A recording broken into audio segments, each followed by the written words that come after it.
नमस्कार, आप देख रहे हैं विश्व युद्ध और आपके साथ मैं हूं जिया कौशिक।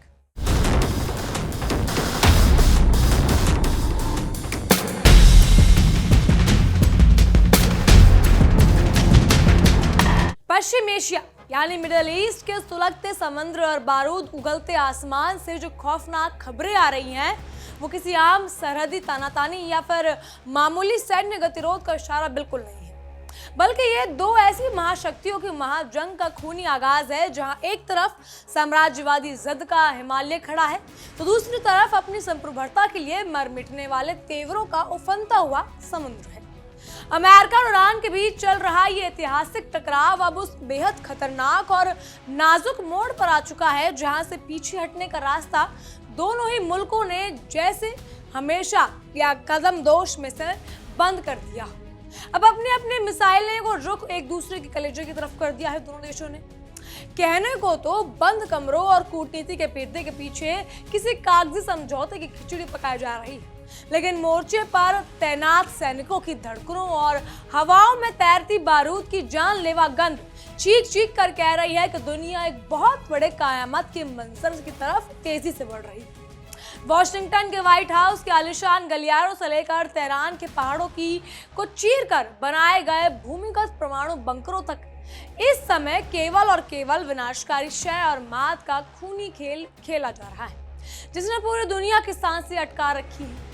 एक तरफ जहां दुनिया की सबसे बड़ी सैन्य और आर्थिक महाशक्ति होने का अंधा घमंड और चौधराहट की सनक है, वहीं दूसरी तरफ अपनी सरजमीन और कौम की हिफाजत के लिए अपने खून की आखिरी कतरे तक लड़ जाने का वो अदम्य ईरानी जज्बा है, जो बड़ी से बड़ी साम्राज्यवादी ताकत के घुटनों दिखाने का दम रखता है।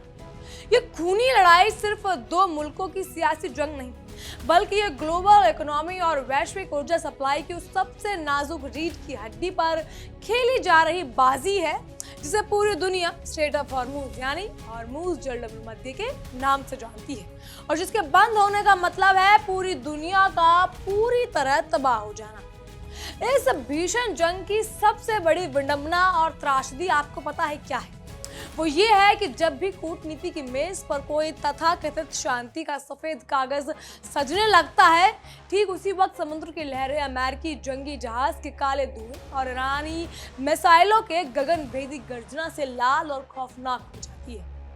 यानी एक तरफ कूटनीतिक बैठकों में झूठी मुस्कुराहट के साथ शांति के नकाब पहने जा रही और दूसरी तरफ बैकग्राउंड में दोनों देश द्वारा एक से बढ़कर एक कई घातक परमाणु सक्षम हथियारों और ड्रोन्स की नुमाइश करके दुनिया को डराया जा रहा है। यह शांति का कोई सीधा या साफ रास्ता नहीं है, बल्कि ये एक ऐसा आत्मघाती और खतरनाक जाल है जिसे अमेरिका ने बुना है, लेकिन उसे ये नहीं पता कि इस जाल में जरा सी भी चूक या एक गलतफहमी पूरी मानवता को तीसरे विश्व युद्ध की ऐसी विभीषिका और परमाणु आग में झोंक देगी जिसे उभरना नामुमकिन होगा। वॉशिंगटन में बैठे हुक्मरानों को हमेशा से ये पुराना और खोखला गलतफहमी रही है कि वो दुनिया के किसी भी स्वाभिमानी मुल्क को आर्थिक प्रतिबंधों की लाठी से हाँक सकते हैं और अपनी उंगलियों पर नचा सकते हैं, लेकिन ईरान ने अपने फौलादी इरादों से ये पूरी तरह साफ कर दिया कि वो अमेरिका के आगे घुटने टेकने वालों में से कतई नहीं। तेहरान का सीधा आक्रामक और दो टूक संदेश ये है कि अगर अमेरिका की दादागिरी के कारण उसके कच्चे तेल के निर्यात पर जबरन पहरा बिठाया जाएगा या उसकी अर्थव्यवस्था की नाकेबंदी की जाएगी, तो वो पूरी दुनिया की लाइफलाइन कहे जाने वाले समुद्र के संकरे रास्ते को अमेरिकी नौसैनिकों के लिए एक ऐसा खौफनाक कब्रिस्तान में तब्दील कर देगा कि एक ही सेकंड के लिए भी वो पीछे नहीं हटाएंगे। अगर हालिया कूटनीतिक हलचलों और मीडिया के अंदरूनी रिपोर्ट्स की बात माने तो खबर आई है कि दोनों पक्षों के पर्दों के पीछे बातचीत करने को या करने वाले नुमाइशों की एक 60 दिनों की मेमोरेंडम ऑफ अंडरस्टैंडिंग यानी MOU का कच्चा खाका जैसे तैसे तैयार कर लिया। अमेरिकी मीडिया के खुलासे के बाद इस समझौते का तत्कालीन मकसद मोर्चों पर चल रहे भीषण सीज़फायर को थोड़े समय के लिए आगे बढ़ाना है और ईरान के विवादित परमाणु कार्यक्रम पर दोबारा से कड़े नियमों के तहत बातचीत की शुरुआत करनी है। लेकिन इस पूरी तथाकथित शांति डील की चाबी इस वक्त संकी और अहंकारी अमेरिकी राष्ट्रपति डोनाल्ड ट्रंप की जेब में अटकी हुई है, क्योंकि ईरान की तरफ से जरूरी मंजूरियां मिलना दावों को बावजूद ट्रंप ने इस समझौते पर तुरंत दस्तखत करने से साफ मना कर दिया। मध्यस्थों को यह कहकर टाल दिया गया कि उन्हें इस पुरानी या अपनी अंतिम मोहर लगाने के लिए सोचने के लिए कुछ समय की मोहलत दे दीजिए। डोनाल्ड ट्रंप की इस अजीब हिचकिचाहट, टामाटोल और की नीति और उनकी शातिर चालबाजी पर करारा तंज कसना तो बेहद जरूरी होता है, क्योंकि अमेरिका की ये सदियों पुरानी और गंदी आदत रही है कि वो पहले खुद को पूरी दुनिया में आग लगाता है और फिर दुनिया का सबसे बड़ा दमकल कर्मी बनकर उसका ढोंग रचता है। ट्रंप का यह सोचने पर कि वो प्रतिबंधों और सैन्य धमकियों के दम पर ईरान को अपनी हर नाजायज शर्त मनाने पर मजबूर कर देंगे, असल में उसकी पागलपन और सनक वाली कूटनीति का जीवन परिणाम है, जिसे वो गर्व से अपनी आर्ट ऑफ द डील कहते हैं। अमेरिका की यह गलतफहमी में जी रहा है वो कि वो पूरी दुनिया उसके इशारों पर कठपुतली की तरह नाचेगी, लेकिन उसे शायद इस बात का बिल्कुल अंदाजा नहीं कि ईरान कोई कागजी शेर या कमजोर मुल्क नहीं जिसे प्रतिबंधों के हंटर और कोड़ों के से डराकर अपनी शर्तों पर झुकाया जा सके। इस प्रस्तावित 60 दिनों के समझौते के तहत सबसे बड़ा और पेचीदा पेच रणनीतिक रूप से बेहद महत्वपूर्ण है। हॉर्मुज़ जलडमरू मध्य के मालिकाना हक और नियंत्रण को लेकर फंसा हुआ है, जिसे दोनों ही देश अपनी नाक के सवाल बना चुके हैं।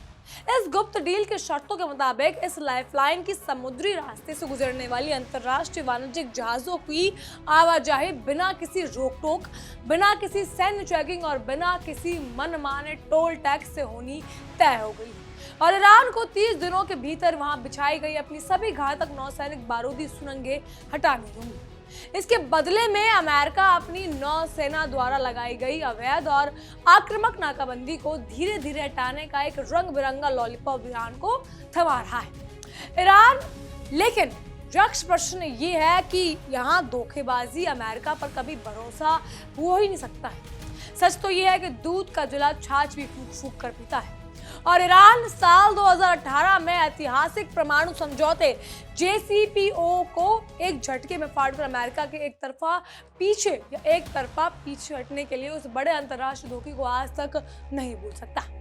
बहरहाल इसी सब पर देखिए हमारी खास रिपोर्ट।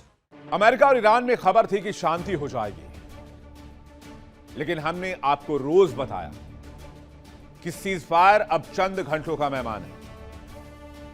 बात बनती भी है तो डोनाल्ड ट्रंप उसे धमकी देकर खराब कर देते हैं और हुआ भी यही। शांति की बातचीत के बीच अमेरिका ने फिर से ईरान पर बड़ा अटैक कर दिया और ईरान इस बार बिल्कुल प्रिपेयर्ड था, तैयार था। ये जो ताजा तस्वीर आप देख रहे हैं, ये ताजा तस्वीर उन हमलों की तस्वीर है जहां पर ईरान में अमेरिका ने बंदर अब्बास और होर्मुज के आसपास के इलाके में बड़ा हमला किया। जरा फुल स्क्रीन आप तस्वीर देखिए। रात में इतना बड़ा धमाका हुआ कि पूरे इलाके में उजाला हो गया, ऐसा लगा सूर्योदय हो रहा है। ये तस्वीर आपके सामने, ये बंदर अब्बास और होर्मुज के आसपास के इलाकों में अमेरिकी अटैक की तस्वीरें हैं।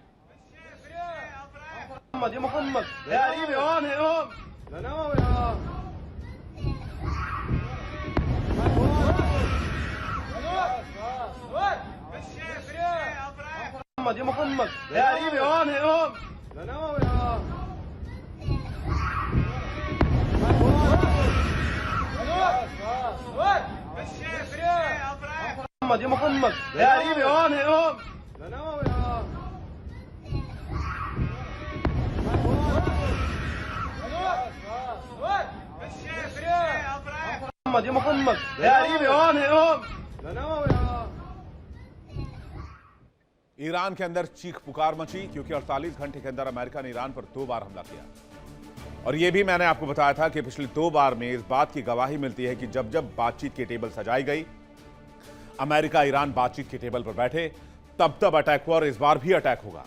और पिछले 48 घंटे में हमारी इस खबर पर मुहर लगी। 48 घंटे में ईरान के खिलाफ दक्षिणी क्षेत्र और होर्मुज के पास 2 बार हवाई हमले किए गए। पहला हमला सोमवार को अमेरिकी सेंटकॉम ने दक्षिणी ईरान में मिसाइल लॉन्च साइट्स और ईरानी नौसेना की उन नावों को निशाना बनाते हुए किया जिन पर समुद्र में माइंस बिछाने के आरोप लगे थे। दूसरा हमला आज ही हुआ है। ताजा कार्रवाई में अमेरिकी बलों ने होर्मुज के पास बंदर अब्बास और ईरानी सैन्य ठिकानों को निशाना बनाया है। इस दौरान कई धमाके सुने गए और ईरान को अपना एयर डिफेंस सिस्टम फिर से सक्रिय करना पड़ा। लेकिन जो जवाब इस बार गया है ईरान की तरफ से, शायद वो एंटिसिपेट नहीं कर रहा था अमेरिका, और ईरान का ये बदला अप्रत्याशित था। अमेरिका कह रहा है कि रक्षात्मक कार्रवाई उसके सैनिकों और समुद्री व्यापार की सुरक्षा के लिए है, जबकि ईरान ने हमलों की कड़ी निंदा की और ईरान ने जवाबी कार्रवाई की शुरुआत कर दी और मिडिल ईस्ट के देशों को निशाना बनाया, जिससे अमेरिका बौखलाया हुआ है। ईरानी विदेश मंत्रालय ने साफ कह दिया कि यह युद्ध विराम का उल्लंघन है और किसी भी आक्रामक कार्रवाई के लिए अब करारा जवाब दिया जाएगा हर बार। तो अमेरिका ने जब ईरान पर हमला किया तो ईरान ने भी मिसाइल सिस्टम को एक्टिवेट कर दिया। आईआरजीसी ने हमले का बदला लिया और कुवैत में स्थित अमेरिकी एयरबेस को निशाना बनाया गया। और जो तस्वीरें अब आप देख रहे हैं वो तस्वीर है जब ईरान ने कुवैत में स्थित अमेरिकी बेस को निशाना बनाया। इस धमाके की आवाज से अमेरिकी बेस में हड़कंप मच गया। खबर है कि ईरान ने मिसाइल और सैकड़ों की संख्या में ड्रोन्स का इस्तेमाल किया, जिससे अमेरिकी बेस को काफी नुकसान हुआ है और सैनिक बेस छोड़कर बंकर में जाने को मजबूर हो गए। आईआरजीसी ने कहा है कि अमेरिका अगर आक्रामकता करेगा तो उसके खिलाफ डबल ताकत से उसको जवाब दिया जाएगा। यानी अमेरिका और ईरान में अब सीज फायर का मसला खत्म हो चुका है। दुनिया यह मान रही थी कि डील हो जाएगी, होर्मुज खुल जाएगा, लेकिन यहां अटैक शुरू हो गया और असली गदर अभी बाकी है। ईरान ने कुवैत में अमेरिकी बेस को निशाना बनाया तो कुवैत ने इमरजेंसी अलर्ट जारी कर दिया। कुवैत ने बयान जारी किया है, जिसकी तस्वीर इस वक्त आप देख रहे हैं। उर्दू में लिखा गया यह बयान, जिसमें कुवैत ने कहा कि हमारे एयर डिफेंस सिस्टम ने कई हमलों को नाकाम किया है। चलिए जानते हैं कि अमेरिका बार बार बंदर अब्बास पर हमला क्यों कर रहा है। बंदर अब्बास इतना इंपॉर्टेंट क्यों है ईरान के लिए? बंदर अब्बास ईरान के दक्षिणी तट पर स्थित है। होर्मुज के मुहाने पर होने की वजह से यह बहुत स्ट्रेटेजिकली इंपॉर्टेंट पॉइंट है, काफी अहम है।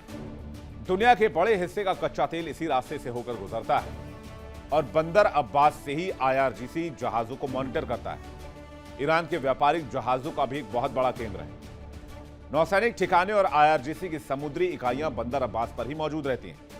इसके पास स्थित शाहिद राजाई बंदरगाह ईरान का सबसे बड़ा कंटेनर पोर्ट और ईरान के व्यापार और ऊर्जा निर्यात में बड़ी भूमिका निभाता है। ईरान के नौसैनिक और मिसाइल ढांचे के कारण संवेदनशील क्षेत्र बंदर अब्बास की स्थिति आर्थिक और जियोपॉलिटिकल और स्ट्रेटेजिक के लिहाज से बहुत इंपॉर्टेंट हो जाती है। सैन्य तनाव या हमला अंतर्राष्ट्रीय शिपिंग मार्गों को प्रभावित करता है, वैश्विक तेल बाजार में भारी उतार चढ़ाव पैदा कर सकता है। बंदर अब्बास के पास मिसाइल भंडार और आईआरजीसी का अन्य सैन्य कमांड भी है।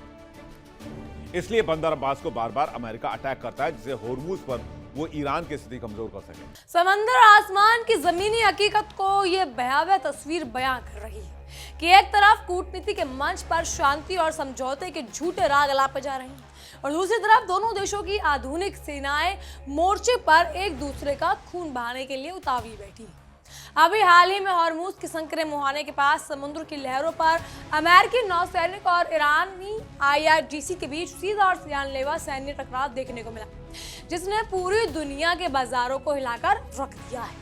ईरानी वायु रक्षा प्रणाली ने अपनी संप्रभुता की रक्षा करते हुए अमेरिकी लड़ाकू विमानों और जासूसी ड्रोन की घुसपैठ कोशिशें नाकाम करते हुए बुशहर परमाणु संयंत्र के पास आसमान को चीरते हुए अमेरिका के सबसे एडवांस और महंगे MQ-9 रीपर ड्रोन्स को अपनी एंटी एयरक्राफ्ट मिसाइलों से मार गिराया। इस कार्रवाई से ईरान ने साफ कर दिया कि उसकी हवाई और समुद्री सीमा से बिना इजाजत घुसने का अंजाम सिर्फ और सिर्फ जलती हुई लाशें और तबाही का मंजर होता है। सैन्य मोर्चों से आ रही खबरें यही नहीं रुकती, बल्कि ईरान की अर्ध आधिकारिक तसीम न्यूज एजेंसी के मुताबिक ईरान के रिवोल्यूशनरी गार्ड कॉर्प्स यानी आईआरजीसी की नौसेना ने फारस की खाड़ी में उस विशालकाय अमेरिकी तेल टैंकर पर सीधे और घातक हमले या गोले बरसाए हैं, जिसने अंतर्राष्ट्रीय नियमों की धज्जियां उड़ाकर रख दी है और अपने रडार और ट्रैकिंग सिस्टम की जानबूझकर बंद करके ईरानी जल क्षेत्र को अवैध रूप से पार करने की जरूरत करी है। अब अपने तेल टैंकर पर हमले की खबर सुनते ही बौखलाए और पागल हुए अमेरिकी लड़ाकू विमान ने बंदर अब्बास के तटीय इलाकों और बंदरगाह के पास स्थित सैन्य ठिकानों पर अंधाधुंध बमबारी की और मिसाइल दाग दी, जिससे पूरा का पूरा ऐतिहासिक बंदरगाह शहर गगनबद्ध धमाकों के गूंज और धुएं के गुब्बारे से दहल उठा। ये डरावनी घटनाएं इस बात की चीखती हुई गवाही देती हैं कि दोनों तरफ बारूद का तापमान अब उगलने या उबलने के बिंदु को पार कर चुका है और कभी भी महाविस्फोट हो सकता है। इस भीषण तनाव और युद्ध के मुहाने पर खड़े होने के बावजूद अमेरिकी राष्ट्रपति डोनाल्ड ट्रंप का साम्राज्यवादी अहंकार और सातवें आसमान पर चढ़ा हुआ घमंड कम होने का नाम नहीं है। वॉशिंगटन में आयोजित एक हाई लेवल कैबिनेट बैठक के दौरान मीडिया के सामने उन्होंने गीदड़ भभकी दी कि हॉर्मुज़ जल भूमध्य पूरी तरह अंतरराष्ट्रीय जल क्षेत्र है और ये दुनिया के हर देश के लिए खुला रहेगा, चाहे इसके लिए हमें युद्ध ही क्यों ना करना पड़े। इसके साथ ही उन्होंने ईरान को खुलेआम धमकी भरे लफ्जों में चेतावनी दी कि अमेरिका सिर्फ और सिर्फ अपनी शर्तों पर एक शानदार डील मंजूर करेगा, वरना अगर ईरान ने उनकी बात नहीं मानी तो वॉशिंगटन के पास ऐसी सैन्य ताकत है जो ईरान का काम तमाम करना और जैसे उसे नक्शे से मिटाना बहुत अच्छी तरह जानती है। ये डोनाल्ड ट्रंप की लाइन है। ट्रंप की यही पागलों जैसी सनक और कूटनीति के गुंडागर्दी की भाषा इस पूरे सुलगते विवाद को सुलझाने के बजाय तीसरे विश्व युद्ध के मुहाने पर लाकर खड़ा कर रही है। अमेरिका ने ईरान को आर्थिक रूप से पूरी तरह पंगु, लाचार और कंगाल बनाने के लिए अपनी खुखात इकोनॉमिक फ्यूरी, आर्थिक कहर मुहाने पर या मुहिम के तहत एक और करारा कदम उठाते हुए ईरान की शैडो ऑयल इकोनॉमी, गुप्त तेल व्यापार नेटवर्क और उसके पर्शियन गल्फ स्टेट अथॉरिटी पर नए बेहद कड़े और दम घोटने वाले प्रतिबंध थोप दिए हैं।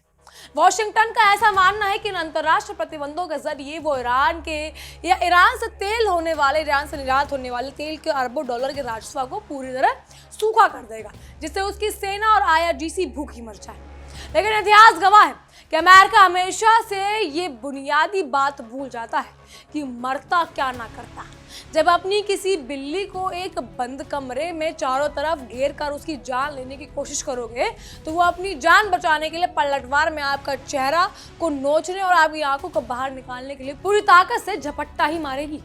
अमेरिका के इन घिनौनी और जानलेवा बातों ने या चालों के जवाब में ईरान की सर्वोच्च नेता मसबा खामनाई ने भी तेहरान के इस बेहद कड़ा, आक्रामक और रोंगटे खड़े कर देने वाला बयान जारी करके अमेरिका और मध्य पूर्व में बैठे इसकी पिट्ठू व मददगारों देशों को खुली और आखिरी चेतावनी दे डाली। उन्होंने साफ शब्दों में कहा है कि इलाके के सभी छोटे मोटे देश अब अपनी धरती पर मौजूद अमेरिकी सैन्य ठिकानों के लिए मानवीय ढाल बनने के लिए बेवकूफ़ी छोड़ दें, वरना ईरान की मिसाइलें उन्हें भी राख के ढेर में बदल देंगी।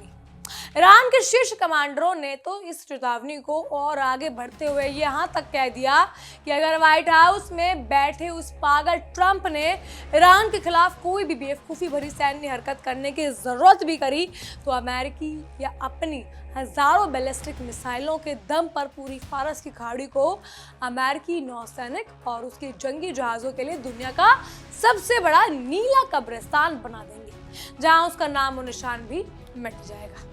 अब आज परमाणु हथियारों को ना बनाने की तथाकथित वादे और कागजी शर्तों पर भी कर लेते हैं। दोनों कट्टर दुश्मन देशों के बीच एक ऐसी गहरी और अंतरहीन खाई खुदी हुई है जिसे पटाना नामुमकिन है।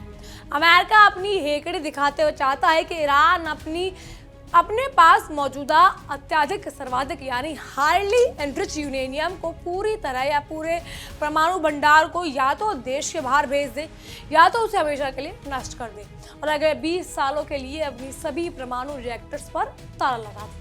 दूसरी तरफ ईरान के कड़क मिजाज विदेश मंत्री अब्बास अरागची पहले ही अंतर्राष्ट्रीय मंचों पर साफ कर चुके हैं कि वो धोखेबाज अमेरिकियों को किसी भी बात पर रत्ती भर भी भरोसा नहीं कर सकते।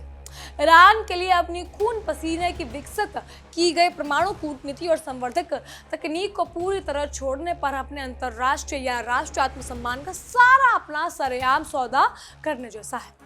उसके लिए तेहरान की आवाम और उसकी सेना कभी भी राजी नहीं होगी, चाहे इसके लिए उन्हें परमाणु युद्ध ही क्यों न लड़ना पड़े।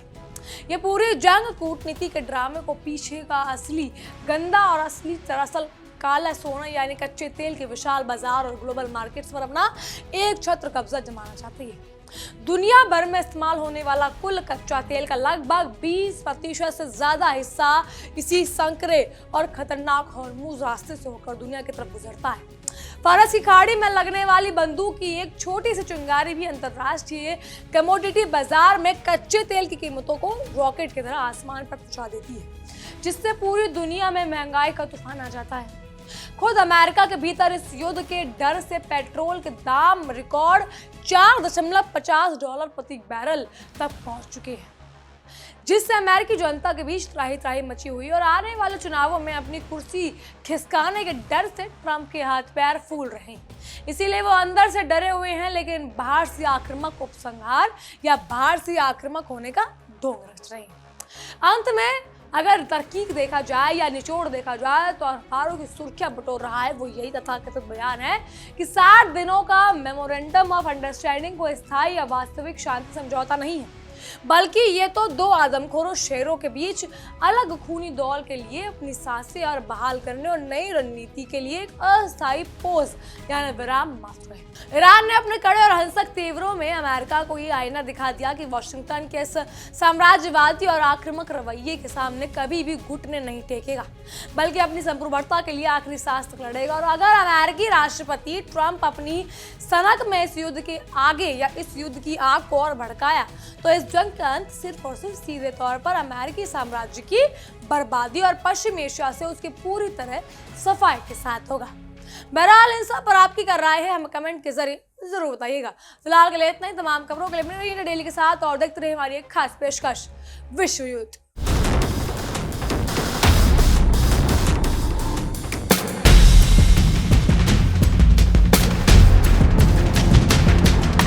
देखिए इंडिया डेली 24/7 अब आपके स्मार्ट टीवी पर। इंडिया डेली मौजूद है सभी डिजिटल प्लेटफॉर्म पर लाइव और लगातार। इंडिया डेली 24/7 हर दिन राष्ट्र को समर्पित।